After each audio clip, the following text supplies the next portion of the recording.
chance because you don't have to be there, or you just want to be up in the middle of it? No, I'll still be in the middle of it, I'm sure. I still want to race.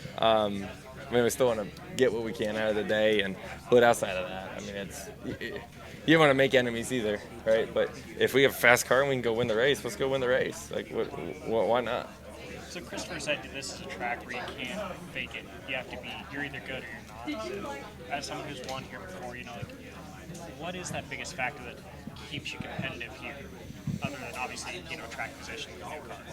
Yeah, it seems like there's and the field's getting closer than it used to be, but there used to be a point in time where, like, it's Jimmy, Jeff, Denny, every time, right? And then Kyle Busch got in the middle of that for a little bit, and then next gen car kind of switched some of that up to where, like, those guys that just understood it, what Martinsville was, and that's why they won so many races, because they understood this place and what it took in the race car to go fast throughout the whole race, right? What's going to happen when it rubbers up, what do they need to go fast, not just in practice or qualifying, but they always showed up in the race.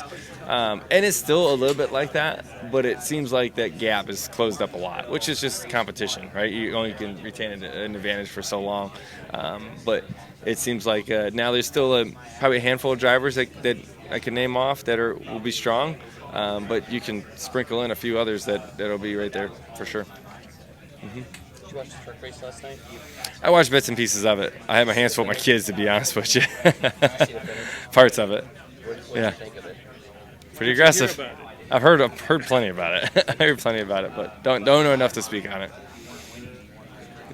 Do you think that bringing a tire that was used at Bristol, do you think the tire is going to be a big factor this weekend, or does it just all depend on how the practice session goes? It's going to be different than what it was. We know that. As it rubbers in and all that, it could just kind of go back to what it was, maybe. But we'll know a lot more here after 40 minutes of practice. And is your focus on these weekends, now that you're locked in, more to help Blaney, or is it like kind of want to do as much as you can to help him, but also focus on winning the race? Yeah, when we do what we can to help, especially with car setups and things like that, we'll do everything we can to try to put him in the best position possible. But we still got to go race, too, when it's game time. So that's kind of where we're at. All right, thanks. It was pretty wild. It almost to a T played out the way he thought it was going to go. And it's just crazy. But you can't get to that point and have that kind of knowledge without being as locked in as he is on it. We got time for a couple more. Tyler, what would it mean, obviously, Phoenix, the championship spot? Two-part question. What would it mean to win it there, and just overall your feelings on Phoenix? Phoenix for me is, I don't know, it's head, I guess it's been a little head-scratching at times. I think back to my first year at Cup. We had a really good car that day. I think we started like 33rd and drove up to the front. It's a place that in my past I've been able to have speed, and I guess not necessarily completely understand why. And we've gone back at times and not had the speed and not understand why I don't have it. So I think between Homestead and Phoenix, just trying to understand what is it about the place that what are those details that make me good there, and trying to identify it so we can lock in on it and be good when we get there. We don't want it to be a guess, right? We want to know what we need to do to be fast, and we've been going through that process this week. We'll be going through that process next week, and hopefully find it real quick in practice. Tyler, you're talking to Joey Logano a moment ago. He said, having the extra 2 weeks like in 22, he said, as soon as he won that race, I'm the favorite at Phoenix. I'm more dangerous now. Do you feel more dangerous that you've got a little extra time to prepare? I don't know. I'm just thinking about what we got to do. When we get there, certainly we'll be looking at the other three cars, right? How we stack up with them in practice. But right now, I'm not thinking about anyone else, just ourselves. In the next gen era, what's been your biggest struggle here in Martinsville? Probably along the same lines of what I have and don't have at Phoenix. What is it that you need to have in your car or thinking about as a driver to be consistently good here? And hopefully through this weekend I can get closer to there. All right, we got to go. I don't really know how to answer that. Other than I do feel like it's changed a little bit. Do you feel you're at a point now, driver, team, pit crew, your experience, to put it all together and win the championship?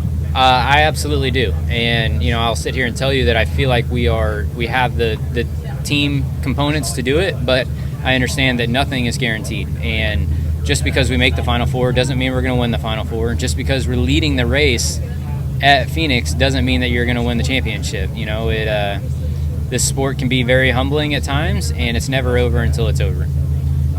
Your crew chief kept saying 34 points, 34 points, 34 points. How much has he beat that into your head this weekend? I've memorized that, that's for sure.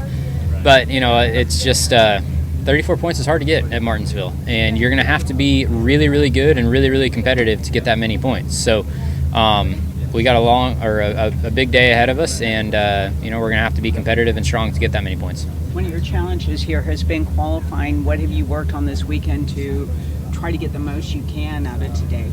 Yeah, I mean, this place, it's been very hit or miss for me, qualifying and race trim. So, you know, I've had a couple good races and a couple really bad races. One thing that we've done differently this time around is really utilize Eric Almirola. And, you know, he's been a huge benefit to myself and my team this year since he's come on board. And, you know, obviously this is his probably best racetrack on the calendar. And, yeah, you know, we spent a lot of time together, went through the simulator together, just, you know, focusing on driver techniques and stuff like that. So nothing's guaranteed. I still have to do my part whenever the 2 laps come out. But, yeah, I feel like I'm prepared as prepared as I've ever been. Thank you. What was really clicking for you 2 years ago here when you got that win, that, you know, compared to other times? Yeah, I don't know, man.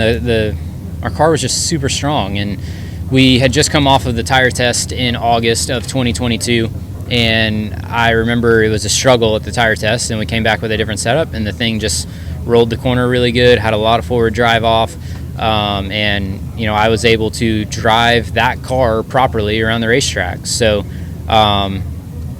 yeah, I feel like our car and the way that I drove it matched up, and we've been struggling to find that ever since.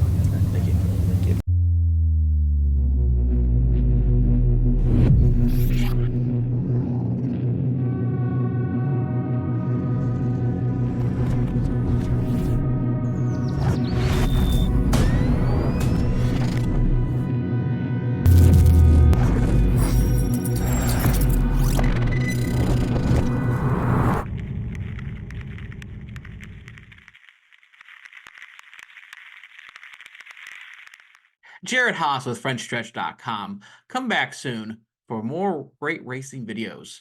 And if you like us, make sure to hit that subscribe button.